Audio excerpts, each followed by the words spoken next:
Hello students, तो आज हम बात करेंगे exercise 3.3 introduction chapter 3 pair of linear equation in two variables maths NCERT. तो इस एक्सरसाइज में हम पढ़ने जा रहे हैं algebraic methods of solving a pair of linear equations. तो इससे पहले हमने पढ़ा एक्सरसाइज 3.2 में graphical method of solving a pair of linear equation. हमारे पास पेयर ऑफ लीनियर इक्वेशन दी है तो हम ग्राफिकली उसका सोल्यूशन कैसे निकालते थे, है ना। मान लो कि मेरे पास टू इक्वेशन है, ये मान लो इक्वेशन फर्स्ट है और ये इक्वेशन सेकंड है, और ये दोनों इक्वेशन क्या रिप्रेजेंट करेंगे, स्ट्रेट लाइन। तो ये equation first L1 line represent कर रही है और ये L2 लाइन रिप्रेजेंट करेगी।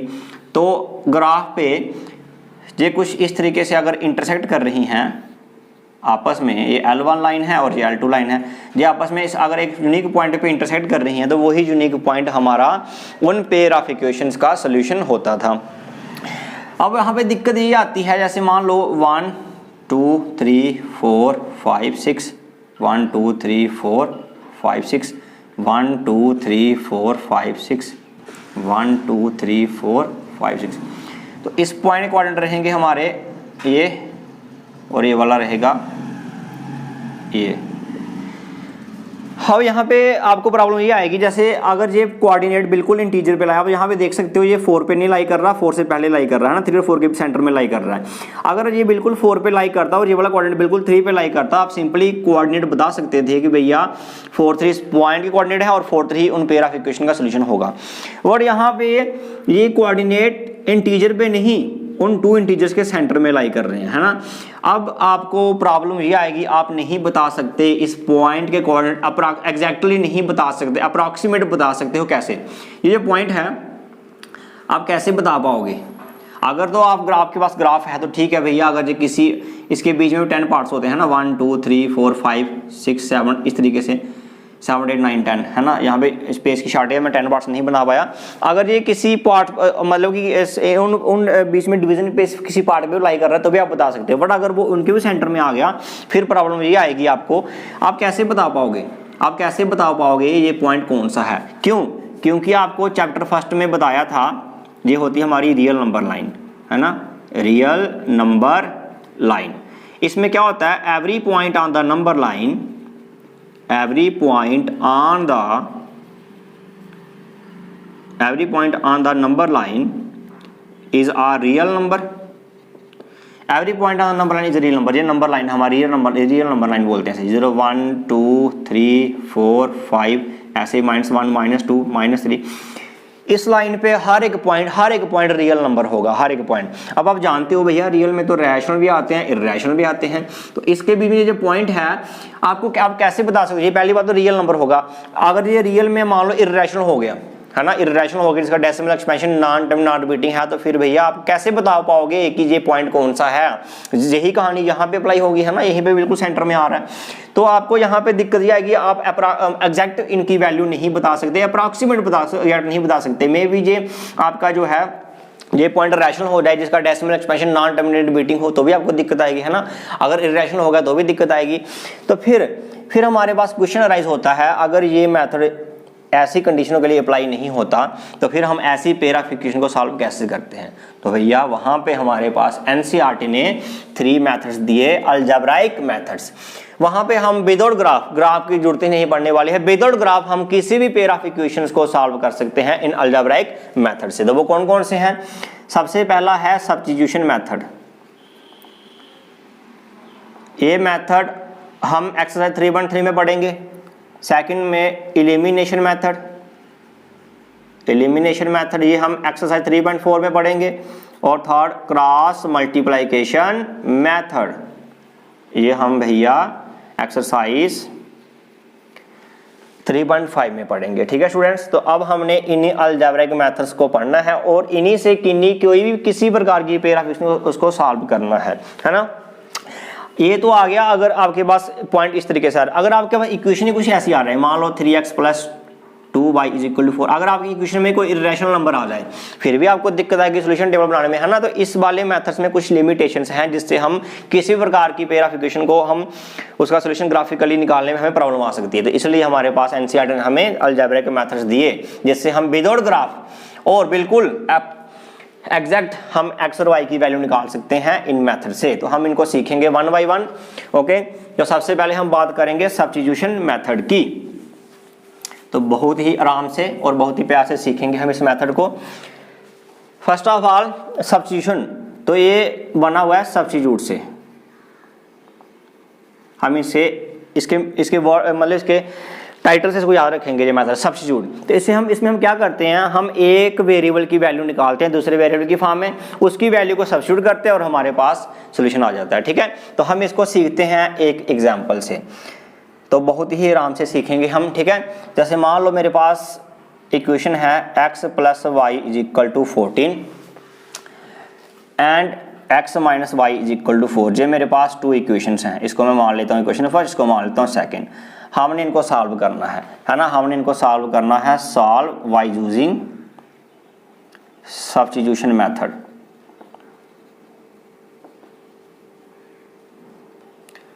Solve y using substitution method, तो हम इस वाले पेयर ऑफ इक्वेशन को हम सॉल्व करेंगे सब्स्टिट्यूशन मेथड से। ओके स्टूडेंट्स, अच्छा जी, इसमें आपको कुछ स्टेप्स फॉलो करने हैं, बस वो स्टेप सीख लो तो आपका सब्स्टिट्यूशन मेथड क्लियर हो जाएगा, है ना। सबसे पहले मुझे क्या करना है, इन दोनों इक्वेशन में से एक इक्वेशन को मुझे यहाँ पे लेना है ना। जैसे मैं मान लो इनमें से सेकंड वाली इक्वेशन को ले रहा हूँ, है ना, तो मैं लिखूंगा यहाँ पे let us take equation second equation में यहाँ पे ले रहा हूँ। फर्स्ट भी ले सकते हो, सेकंड जो आपका मन करे वो ले सकते हो। मैंने सेकंड इक्वेशन उठा ली। सेकंड इक्वेशन में क्या है मेरे पास, x - y = 4। ओके, दोनों में से कोई भी इक्वेशन आपने एक उठा लेनी है। अब यहाँ पे आपने क्या करना है, बहुत ही ध्यान से देखना है। सेकंड स्टेप में आपने क्या करना है, आपने लेफ्ट हैंड साइड में सिर्फ एक ही वेरिएबल रखना है, उसके साथ जो भी कुछ होगा वो अपने राइट हैंड साइड में ट्रांसपोज कर देना है। ठीक है, कैसे, जैसे यहाँ पे मैं क्या करूँगा, सिर्फ x यहाँ पे रखूँगा, इस y को मैं उस साइड राइट हैंड साइड में ट्रांसपोज कर दूंगा, तो ये क्या बन जाएगा बच्चे, बन जाएगा 4 + y। यही स्टेप्स आपको हर पेयर ऑफ इक्वेशन में अप्लाई करने हैं। सबसे पहले आपने दोनों इक्वेशन में से एक इक्वेशन को लेना है, ठीक है जी। उसके बाद आपने क्या करना है, लेफ्ट हैंड साइड में सिर्फ एक ही वेरिएबल रखना है, उसके साथ जो भी दूसरा वेरिएबल होगा, जो भी कांस्टेंट टर्म होगी, वो सारी आपने राइट हैंड साइड में ट्रांसपोज कर देनी है। इसको मान लेते हैं इक्वेशन नंबर 3। ओके स्टूडेंट्स, अब ये आपके पास x की वैल्यू आई है बट y की फॉर्म में। अब आपने थर्ड स्टेप में क्या करना है, इस x की वैल्यू को आपने सब्स्टिट्यूट करना है, किस वाली इक्वेशन में, फर्स्ट वाली इक्वेशन में।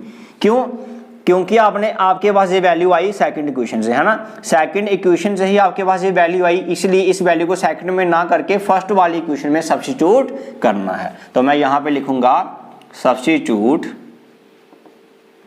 substitute the value of x in equation first we get। तो इस वाली वैल्यू को हमने फर्स्ट इक्वेशन में सब्स्टिट्यूट करना है। तो फर्स्ट इक्वेशन क्या है, पहले मैं लिख रहा हूँ x + y = 14। अब यहाँ पे हमने x नहीं लिखे, उसकी वैल्यू, x की वैल्यू क्या है, 4 + y, वैल्यू सब्स्टिट्यूट कर दी। अब ध्यान से देखो, जो हमारे पास जो इक्वेशन थी, ये 2 वेरिएबल ना रह के 1 वेरिएबल की फॉर्म में आ गई। अब सिंपली जैसे वो सॉल्व करते हैं वैसे सॉल्व करेंगे, तो क्या बनेगा, y + y 2y, और ये 4 तो चला जाएगा, है ना, तो 14 - 4, this implies 2y = 10 and y क्या आ गया भैया, 10y2, दिस इंप्लाइज y की वैल्यू आ गई 5। समझ आया बच्चे, y की वैल्यू क्या आ गई, 5। अब आपके पास y की वैल्यू, एग्जैक्ट वैल्यू आ गई है। अब इस y की वैल्यू को आपने सब्स्टिट्यूट करना है थर्ड इक्वेशन में, x वाली इक्वेशन में, जहां पे आपने x की वैल्यू निकाली थी ना y की फॉर्म में। अब बस y की वैल्यू को यहाँ पुट कर दो, आपके पास x की वैल्यू आ जाएगी। तो हम यहाँ पे लिखेंगे substitute the value of y in equation third we get. तो इस y की वैल्यू को हमने थर्ड वाली इक्वेशन में सब्स्टिट्यूट करना है। तो थर्ड वाली इक्वेशन पर लिख रहा हूं मैं x = 4 + y। अब यहाँ पे y की वैल्यू कितनी है, 5, तो मैं इसकी यहाँ वैल्यू लिखूंगा 5। दिस सिंपल x की वैल्यू क्या आ गई, 9। अब यहाँ पे देखो x की वैल्यू भी आ गई, 9 की वैल्यू भी आ गई, तो यहाँ लास्ट में लिख देंगे हंस x = 9 एंड y = 5। अब यहाँ पे ध्यान से देखो, हमने एक की वैल्यू को दूसरी वाली की, एक वेरिएबल की वैल्यू निकाल के दूसरी वाली इक्वेशन में सब्स्टिट्यूट किया, इसलिए इस मेथड का नाम पड़ा सब्स्टिट्यूशन मेथड। कि आप एक वेरिएबल की वैल्यू निकाल लें दूसरे की फॉर्म में, फिर उसी की वैल्यू को हम इक्वेशन में सब्स्टिट्यूट करते हैं तो इस तरीके से हम दोनों की वैल्यू निकालते हैं। सब्स्टिट्यूट करने से हम क्या कर रहे हैं, वैल्यू को सब्स्टिट्यूट कर रहे हैं, इसलिए इसका नाम पड़ा सब्स्टिट्यूशन मेथड। तो भैया ये था आपका सब्स्टिट्यूशन मेथड। कोई भी आपके पास पेयर ऑफ इक्वेशन है, बस आपने 3 स्टेप फॉलो करने हैं। क्या, सबसे पहले दोनों में से एक इक्वेशन उठानी है। मैंने यहाँ पे सेकंड इक्वेशन उठा ली। अब यहाँ पे ये इक्वेशन थी, अब यहाँ पे मैंने क्या किया, इस साइड लेफ्ट हैंड साइड में सिर्फ एक ही वेरिएबल रखना है, उसके साथ जो भी दूसरा वेरिएबल होगा कांस्टेंट टर्म होगी उसको हमने राइट हैंड साइड में ट्रांसपोज कर देना है। यानी कि आपने एक वेरिएबल की वैल्यू निकालनी है दूसरे वेरिएबल की फॉर्म में। मैंने एक्स की निकाली, आप वाई की भी निकाल सकते हो। फिर आपके पास जो वैल्यू आई एक्स की जो वैल्यू आई, इसको आपने सब्स्टिट्यूट करना है इक्वेशन नंबर फर्स्ट में। क्यों, क्योंकि सेकंड में नहीं करेंगे, क्योंकि ये वैल्यू आपके पास सेकंड से ही आई है ना, जी एक्स की वैल्यू आपके पास सेकंड इक्वेशन से ही आई, इसलिए आप सेकंड में ना करके इसकी वैल्यू को फर्स्ट वाली इक्वेशन में सब्स्टिट्यूट करेंगे। अगर आपने फर्स्ट इक्वेशन ली होती तो ये वैल्यू फर्स्ट से आती, फिर आपने इसको सेकंड में सब्स्टिट्यूट करना था, ये ध्यान रखना। तो जब आपने इसकी वैल्यू को सब्स्टिट्यूट करा तो आपके पास y की वैल्यू आ गई। y की वैल्यू आई, आप इस y की वैल्यू को इस वाली में सब्स्टिट्यूट करो जहां पे हमने x की वैल्यू निकाल ली थी, है ना। इसके अलावा y की वैल्यू को आप किसी में भी सब्स्टिट्यूट कर सकते हो, कोई दिक्कत नहीं, जरूरी नहीं है इसमें करो।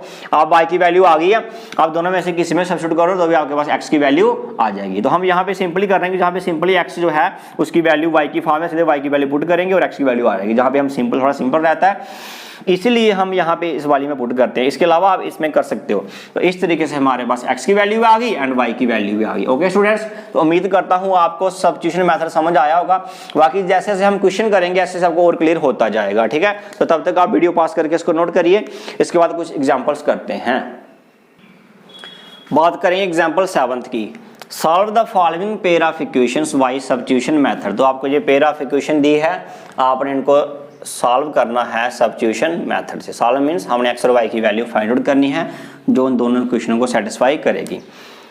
तो आपने इसको मान लो इक्वेशन फर्स्ट एंड इसको मान लो इक्वेशन सेकंड, ठीक है बच्चे। अब पहले स्टेप में आपको क्या करना है, डिसाइड करना है कि आपको कौन सी वाली इक्वेशन पिकअप करनी है। कोई दोनों में से एक इक्वेशन उठानी है। जैसे मैं यहाँ पे सेकंड वाली इक्वेशन उठा रहा हूँ, है ना। मैं लिखूंगा यहाँ पे let us consider equation second. तो इक्वेशन सेकंड क्या दे रही है हमें, x + 2y = 3। और फिर आपको सेकंड स्टेप में क्या करना है, सेकंड स्टेप में आपको इस साइड लेफ्ट साइड में सिर्फ एक ही वेरिएबल रखना है, दूसरा वेरिएबल द कांस्टेंट को हमने उस साइड ट्रांसपोज कर देना है। तो यहाँ पे अगर मैं x रखूँ, 2y ट्रांसपोज होकर क्या बन जाएगा, 3 - 2y। ओके स्टूडेंट्स, इसको मानेंगे इक्वेशन नंबर थर्ड। x की वैल्यू आई है बट y की फॉर्म में, तो इसको इक्वेशन नंबर थर्ड मानेंगे। फिर हमने थर्ड स्टेप में क्या करना है, जो x की वैल्यू आई है इसको हमने सब्स्टिट्यूट करना है, बट कौन सी वाली इक्वेशन में, फर्स्ट वाली इक्वेशन में। क्यों, क्योंकि ये जो आपकी वैल्यू आई थी ये सेकंड इक्वेशन से आई है, तो इसलिए इसको सेकंड वाले में सब्स्टिट्यूट नहीं करके फर्स्ट वाली में सब्स्टिट्यूट करना है। तो हम यहाँ पे लिखेंगे substitute the value of x in equation first we get. तो जब हम इस x की वैल्यू को फर्स्ट वाली इक्वेशन में सब्स्टिट्यूट करेंगे तो हमें क्या मिलेगा। तो पहले मैं इक्वेशन लिख रहा हूँ 7x - 15y = 2। अब x की जगह हमने उसकी वैल्यू कितनी है, 3 - 2y। ओके स्टूडेंट्स, लिख दी। अब यहाँ पे ये जो इक्वेशन है ये पहले 2 वेरिएबल की फॉर्म में थी, अब ये 1 वेरिएबल की फॉर्म में आ गई। तो उसको हम सिंपली सॉल्व कर सकते हैं। तो 7 × 3 = 21 - 7 × 2 = 14y - 15y = 2। ओके स्टूडेंट्स, अच्छा जी। अब सॉल्व करेंगे नेक्स्ट इसको, तो ये बन जाएगा माइनस का 29y और 21 ट्रांसपोज होकर क्या बन जाएगा, 2 - 21। ओके स्टूडेंट्स, अब यहाँ पे देखेंगे माइनस का 29y = यहाँ पे क्या बन जाएगा, -19, है ना। तो ये माइनस माइनस कट हो गए, पीछे हमारे पास रहा y = 19y 29। तो हमारे पास y की वैल्यू आ गई। अब इस y की वैल्यू को आप फर्स्ट सेकंड थर्ड किसी में भी जहां पे आपका मन करे सब्स्टिट्यूट करके x की वैल्यू निकाल सकते हो। तो हमें ये थर्ड वाली इक्वेशन सिंपल रहती है, क्योंकि जहां पे सिंपल y की वैल्यू पुट करके x की वैल्यू आ जाएगी, है ना। तो हम इसमें करना अच्छा समझते हैं। तो हम क्या करेंगे, इसकी वैल्यू को सब्स्टिट्यूट करेंगे। Substitute the value of y in equation third we have तो इक्वेशन थर्ड क्या थी, x is equal to 3 minus 2y, ये इक्वेशन नंबर थर्ड थी, है ना। अब हम क्या करेंगे, यहाँ पे हमने y की वैल्यू जो है सब्स्टिट्यूट कर देनी है। तो y की वैल्यू क्या है जी, 19y 29। ओके, तो सॉल्व करेंगे, x is equal to 3 minus 38y 29, this implies x is equal to 29 3 जा 87 माइनस 38y 29, है ना। तो पास ये आ जाएगा भैया, x आ जाएगा, माइनस करेंगे तो बन जाएगा 49y 29। तो इस तरीके से हमारे पास हंस x की वैल्यू आई है 49y 29 एंड y की वैल्यू आई है 19y 29। ओके स्टूडेंट्स, अगर आपके पास टाइम है तो आप क्रॉस चेकिंग कर सकते हो।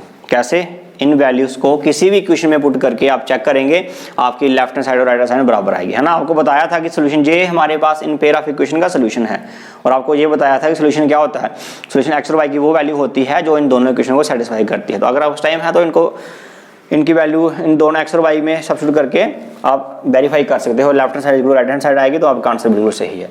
तो इसको नोट करेंगे, चलते हैं एग्जाम्पल नंबर 8 पे। बात करेंगे एग्जाम्पल 8 की। कहता है solve question first of exercise 3.1 by the method of substitution.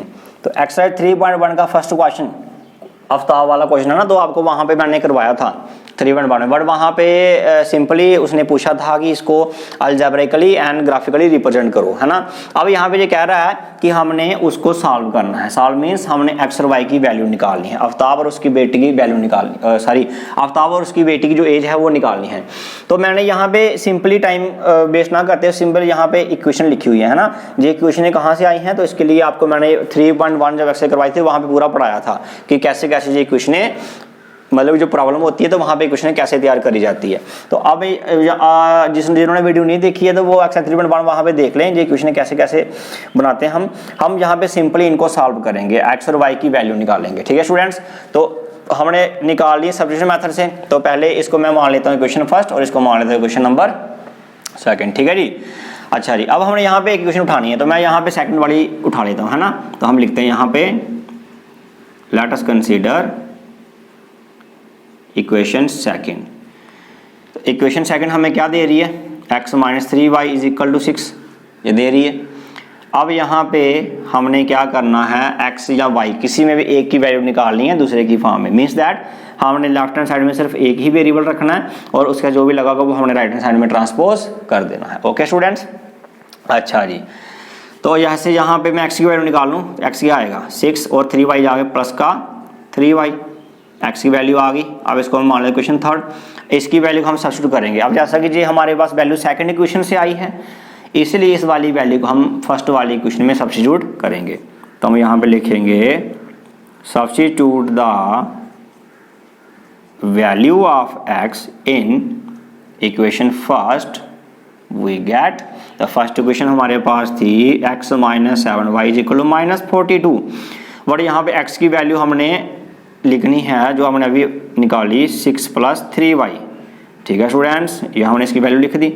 अब इसको करेंगे सॉल्व, तो सॉल्व करेंगे 6 को उधर भेजेंगे। तो यहाँ पे पहले ये बन रहा है भैया 3 बाइट्स माइनस 4y, तो बन जाएगा माइनस का 4y, तो माइनस का 42 माइनस का 6, तो क्या बनेगा, ये बन जाएगा माइनस का 4y is equal to minus 48, है ना। तो हमारे पास यहाँ पे आ जाएगा y is equal to minus 48 y minus 4, तो ये बन जाएगा 12 आ गया, है ना। y की वैल्यू क्या आ गई 12, माइनस माइनस कट हो गए और 4 12 48, y की वैल्यू आ गई। अब हमने y की वैल्यू को इस वाली इक्वेशन में सब्स्टिट्यूट करना है। हम लिखेंगे यहाँ पे substitute the value of y in equation third we get. तो थर्ड इक्वेशन थी हमारे पास x is equal to 6 plus 3y और y की वैल्यू हमने अभी निकाली 12, तो यहाँ पे हम लिख देंगे 12। तो x की वैल्यू क्या आ जाएगी 6 प्लस 12 से 36, x की वैल्यू आ गई 42, x की वैल्यू 42 आ गई एंड y की वैल्यू 12 आ गई। हमने निकाल ली, हमने x और y की वैल्यू निकाल ली। अब चाहे तो आप लिख सकते हो जैसे क्वेश्चन में दिया था, है ना। लेट मी चेक क्वेश्चन देखना था मुझे,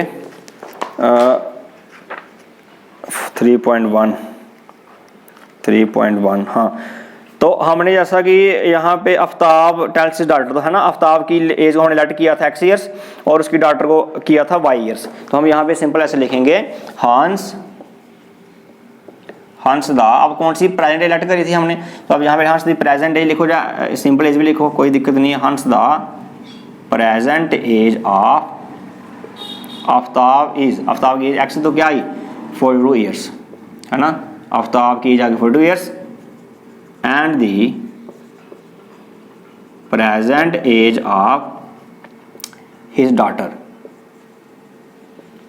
उसकी डॉटर की हमने एज y मानी थी, तो वो कितनी आ गई 12 ईयर्स। ओके स्टूडेंट्स, तो इस तरीके से हमने आफ्ताब की एज निकाली 42 ईयर्स और उसकी डॉटर की आ गई 12 ईयर्स। ओके, आप चेक करना चाहो तो इनको वैल्यू पुट करके क्रॉस चेकिंग कर सकते हो, वेरीफाई कर सकते हो अपनी वैल्यू को, हमारा आंसर सही है कि नहीं है। तो इस तरीके से हमने इस क्वेश्चन सॉल्व किया। ये थोड़ा सा इसको वो लिख लेना ऊपर कि let the present of x years and his daughter is y years.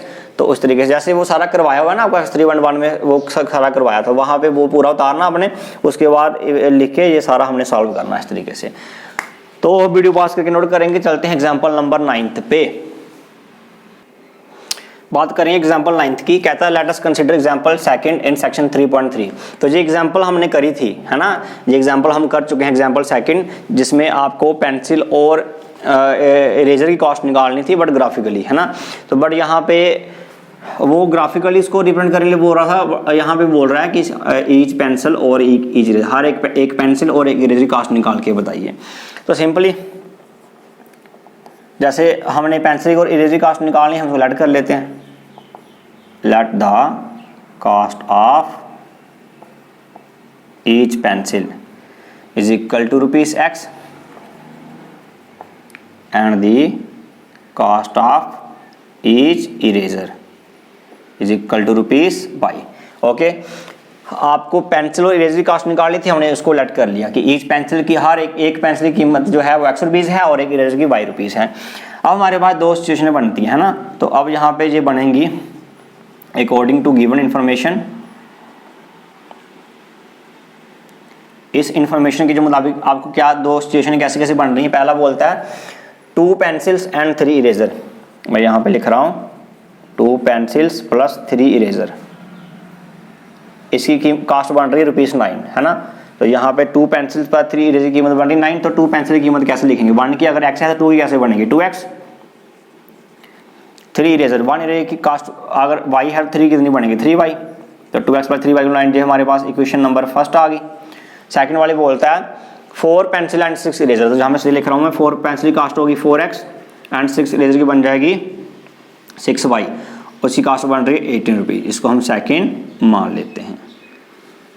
Okay students, तो वो अब हमें यहाँ पे इनको सॉल्व करना है। तो यहाँ पे एक बार मैं बता चुका हूँ, तो कैसे कैसे हम इनको आपको इन्फॉर्मेशन दिया, तो वहाँ से हम इक्वेशनें जो है वो कैसे कैसे अलजेब्रिकल इक्वेशन तैयार करते हैं, ठीक है। तो अब हमें इनको सॉल्व करना है, तो सॉल्व करेंगे हम इसको सब्स्टिट्यूशन मेथड से। तो बच्चे जैसे मान लो मैं यहाँ पे फर्स्ट इक्वेशन ले रहा हूँ, तो पहले हमें एक इक्वेशन उठानी पड़ती है, दोनों में से एक इक्वेशन उठानी है, पिकअप करनी है ना। तो हम लिखेंगे लेट अस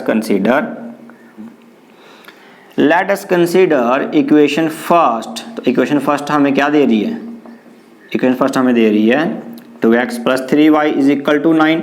अब यहाँ पे हमने क्या करना है बच्चे, अब यहाँ पे हमने एक वेरिएबल की वैल्यू निकालनी है दूसरे की फॉर्म में, मीन्स दैट हमने लेफ्ट हैंड साइड में सिर्फ और सिर्फ एक वेरिएबल रखना है, बाकी जो भी होगा उससे ट्रांसपोज कर देना है। जैसे मैं लिखूँ 2x is equal to 9 minus 3y, अब ये 2 जो है यहाँ पे आ जाएगा, इसको मारने के क्वेश्चन नंबर 3। ओके, तो पहले हमने इसको ट्रांसपोज किया, फिर 2 जो था उसको ट्रांसपोज कर दिया, x की वैल्यू आ गई। अब इसकी वैल्यू को हम करेंगे substitute the value of x इन। अब जैसा कि ये इक्वेशन जो आपके पास x की वैल्यू आई है, आपने इक्वेशन नंबर फर्स्ट कंसीडर करी थी, वहां से आई है। अब इसको फर्स्ट में ना करके सेकंड वाली में सब्स्टिट्यूट करना है। सबसे value of x in equation second we have, तो सेकंड इक्वेशन पहले मैं लिख देता हूँ, ये क्या है भैया 4x plus 6y is equal to 18। अब x की जगह हमने उसकी वैल्यू लिखनी है, x की जगह उसकी वैल्यू, x की वैल्यू क्या आएगी, एक्स की वैल्यू आ रही है 9 माइनस 3y/2। ओके स्टूडेंट्स, अब जब इक्वेशन जो बन गई वन वेरिएबल की फॉर्म में आ गई, सिंपली इसको सॉल्व कर लेंगे। तो 2 2 जा 4, तो ये बन जाएगा 2 9 minus 3y plus 6y is equal to 18। तो 2 9 जा 18 माइनस 2 3 जा 6y plus 6y is equal to 18। Minus 6y plus वजह कट हो जाएंगे, this simplifies 18 is equal to 18। ये क्या आ गया, आपके पास जो वेरिएबल की वैल्यू निकाल रहे थे वही खत्म हो गया, और जो स्टेटमेंट आई है बिल्कुल सही है, 18 के बराबर होता है कि नहीं होता है ना। तो आपके पास ये ट्रू स्टेटमेंट आई, बट ये हुआ क्यों, आप जो वैल्यू निकाल रहे थे अभी तक तो हमारे पास सिंपली भैया एक्स और जिसकी भी आप वैल्यू जैसे एक्स की वैल्यू पुट करते थे और आपके पास वाई की वैल्यू आती थी, बट यहाँ पे पुट भी किया लेकिन वाई खत्म हो गया, मीन्स दैट कि हमारे पास वेरिएबल रहा ही नहीं और जो स्टेटमेंट आई वो बिल्कुल सही है। तो अब ऐसा हुआ क्यों, पहले हम यहाँ पे लिखेंगे this is true for all values of y. y की कोई भी वैल्यू पे ये स्टेटमेंट हमेशा ट्रू रहेगी, यानी कि दोनों साइडें बराबर आएंगी। अब क्वेश्चन अराइज होता है ऐसा क्यों हुआ, अभी तक तो भैया जो हम क्वेश्चन निकाल रहे थे हमारे पास y की वैल्यू आती थी, हम सब्स्टिट्यूट करके x की वैल्यू निकालते थे, है ना, जो x की आती थी तो y की निकालते थे, बट यहाँ पे हमारे पास y की वैल्यू ही नहीं आई, जो वेरिएबल था वही खत्म हो गया और हमारे पास जो स्टेटमेंट आई ये भी बिल्कुल सही है। ऐसा हुआ क्यों, ऐसा इसलिए हुआ क्योंकि ध्यान से देखो ये दोनों इक्वेशन भैया सेम ही है। ध्यान से देखो, अगर मैं इस वाली इक्वेशन से 2 कॉमन कर लूँ, ध्यान से देखो ना, 4x plus 6y is equal to 18। अगर मैं इस वाली इक्वेशन को इसमें से 2 कॉमन कर लूँ तो क्या रहेगा, अगर मैं 2 कॉमन कर ली यहाँ पे क्या रहेगा 2x 3y और यहाँ पे क्या रहेगा 2 × 9, तो 2 2 कट हो गए तो 2x plus 3y is equal to 9 आ गई ना वही वाली इक्वेशन। तो ये क्या है, ये दोनों इक्वेशन सेम ही हैं और ऐसी इक्वेशन को हम क्या बोलते हैं, ऐसी इक्वेशन को हम बोलते हैं कि ये जो इक्वेशन है ये हमें कोइंसिडेंट लाइंस देंगी। कौन सी लाइन देंगी, कॉन्स्टेंट। तो इस केस में हमें क्या होता है, हमें ना ही कोई भैया y की, जैसे हम यहाँ पे y की वैल्यू निकाल रहे थे तो यहाँ पे हमें y की कोई स्पेसिफिक वैल्यू नहीं मिलेगी। जब y की स्पेसिफिक वैल्यू नहीं मिलेगी तो x की नहीं मिलेगी, है ना। और ये सिचुएशन इसलिए अराइज हो रही है क्योंकि ये दोनों इक्वेशन क्या हैं, सेम हैं। तो इस केस में हमें मिलता है इनफाइनाइट मैग्नेटिक सॉल्यूशन। ठीक है, तो हम यहाँ पे आप लिख सकते हो this situation has arisen because this situation has arisen because both the equations are same, so there are infinitely many solutions for the given pair of equations. तो जो गिवन पेयर दिया है इसमें हमें इनफाइनाइट सॉल्यूशन मिलेंगे, infinite. तो यानी कि जहां पे हमें स्पेसिफिक कोई एक्स और वाई की वैल्यू नहीं मिलेगी।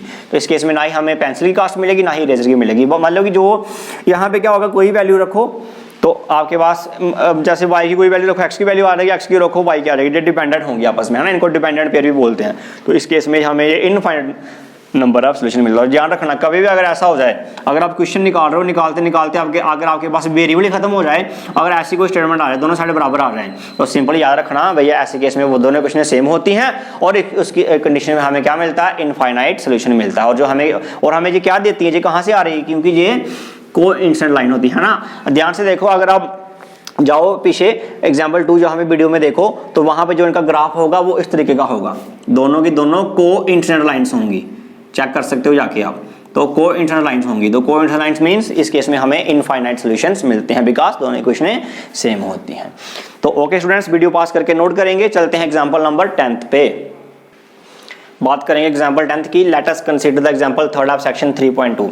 तो 3.2 की सेक्शन 3.2 की थर्ड एग्जांपल ये भी हम कर चुके हैं, बट वहां पे हमने इसको अलजेब्रिकली एंड ग्राफिकली रिप्रेजेंट किया था। तो यहाँ पे बोल रहा है कि will the rails cross each other.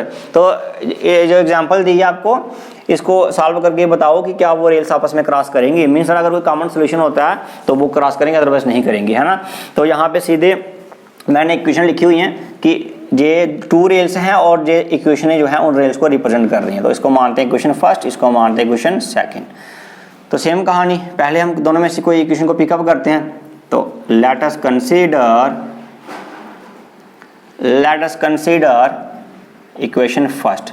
Equation first हमें दे रही है x + 2y - 4 = 0।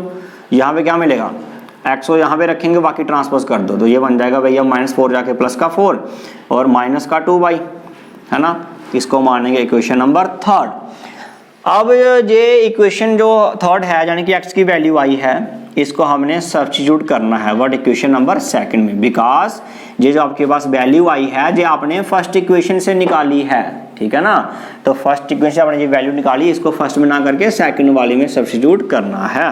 तो substitute the value of x in equation second we get। तो सेकंड इक्वेशन हम पहले लिखते हैं 2x + 4y - 12 = 0। अब यहाँ पे हम x की वैल्यू लिखने जा रहे हैं, है ना। तो x की वैल्यू क्या है, 4 - 2y। ओके स्टूडेंट्स, आप सॉल्व करेंगे 2 4 जा 8 -2 2 जा 4y +4y -12 = 0। अच्छा, इस 12 को मैं साइड भेज देता हूँ, है ना, ये बन जाएगा +12। अब यहाँ पे देखो ये कट हो गया, 8 = 12। अरे ये देखो ये क्या आ गया, ये आपके पास एक फास्ट स्टेटमेंट आई। पहली बात तो ये कि आप वेरिएबल की वैल्यू y की वैल्यू आपने निकालनी थी, वो आपके पास जो वैल्यू थी वो ही आप जहाँ से एलिमिनेट होगी वही खत्म होगी। पहली बात तो ये कि आप जो वेरिएबल निकाल रहे थे वही खत्म हो गया और आपके पास एक फास्ट स्टेटमेंट आई है। मैं, है ना, यहाँ पे मैं लिखूंगा भी, जहाँ पे लिख लेते हैं which is a false statement. Which is a false statement है कि नहीं, 8 कभी 12 के बराबर होता है क्या। पहली बात तो ये आप वैल्यू निकाल रहे थे, आपके पास वो वैल्यू खत्म होगी, जो आप वैल्यू थी वेरिएबल था वही खत्म हो गया और आपके पास फॉल्स स्टेटमेंट आई है। तो अगर ऐसी कोई कंडीशन आ जाए तो उस केस में हमें कोई भी कॉमन सोल्यूशन नहीं मिलता, ध्यान रखना, ठीक है। हम यहाँ पे लिखेंगे देयरफॉर द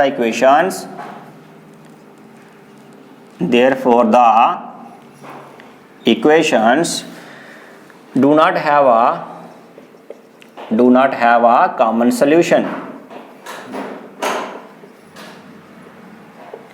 कि भैया ये जो आपके पास पेयर ऑफ इक्वेशन थी, इन इक्वेशंस का कोई कॉमन सोल्यूशन नहीं है। कॉमन मतलब कोई इनका यूनिक सोल्यूशन आपको नहीं मिलेगा। ओके बच्चे, और ये ऐसा क्यों होता है, ऐसा कब होता है, ये भी सीख लो।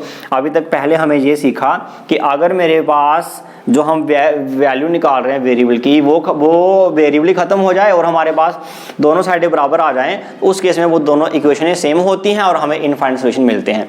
बट यहाँ पे वेरिएबल भी खत्म हो गया और दोनों साइडें भी सेम नहीं आई, गलत स्टेटमेंट आ गई, फॉल्स स्टेटमेंट आ गई। तो ऐसा इसलिए होता है कि ये जो दोनों इक्वेशनें हैं वो पैरेलल लाइन को रिप्रेजेंट करेंगी। ध्यान रखना, ये इक्वेशनें क्या किस को रिप्रेजेंट करती हैं। आप इसका वीडियो देखेंगे तो आप इसका ग्राफ देखेंगे तो ये ग्राफ क्या बनेगा, पैरेलल लाइंस, है ना, आपको बताया है। वहां पे देख सकते हो कि ये जो लाइंस हैं ये पैरेलल लाइन को रिप्रेजेंट कर रही हैं। अगर पैरेलल लाइन को रिप्रेजेंट कर रही हैं तो इट मींस ये आपस में कभी भी इंटरसेक्ट नहीं करेंगी। इंटरसेक्ट नहीं करेंगे तो सोल्यूशन नहीं होगा, क्योंकि सोल्यूशन कब होता है, जब टू लाइंस आपस में इंटरसेक्ट करती हैं। तो ये पैरेलल लाइंस हैं, ये कभी इंटरसेक्ट नहीं करेंगी, सोल्यूशन नहीं होगा। इस तरीके से हमने लिखा therefore the equation don't have a common. इस जो पेयर ऑफ इक्वेशन है इसका हमें कोई भी कॉमन सोल्यूशन नहीं मिलेगा। कॉमन सोल्यूशन नहीं मिलेगा तो फिर ये रेल्स आपस में कभी भी क्रॉस नहीं करेंगी, ठीक है। तो हम यहाँ पे लिखेंगे so the two rails will not cross each other. Okay students, तो इस तरीके से ये जो रेल्स हैं वो आपस में क्रॉस नहीं करेंगी। ओके, तो इस तरीके से हमारा 3.3 इक्वेशन कंप्लीट हुई। यहाँ पे हमने क्या क्या सीखा मैं समराइज करवा देता हूँ, तब तक आप यहीं में करवा देता हूँ समराइज। यहाँ पे हमने एक तो सीखा सब्स्टिट्यूशन मेथड,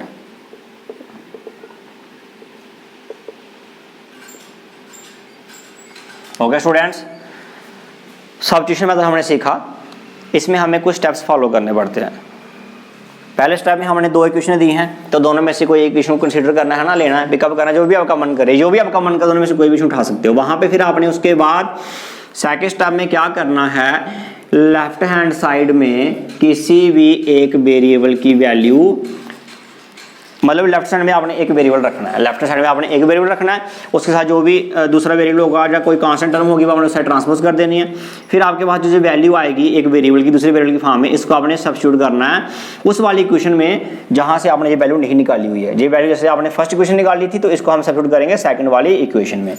जब सब्स्टिट्यूट कर दिया तो इस तरीके से हम जहाँ पे तो हमारा ये वैल्यू नहीं आ रही है, बट अक्सर जब सब्स्टिट्यूट करेंगे तो हमारे पास एक वेरिएबल की वैल्यू आएगी, फिर उस वैल्यू को हमने इस वाली इक्वेशन में सब्स्टिट्यूट करना है तो हमारे पास एक्स की वैल्यू आ जाएगी। तो इस तरीके से दोनों वैल्यू आ गई। ये हो गया सब्स्टिट्यूशन मेथड।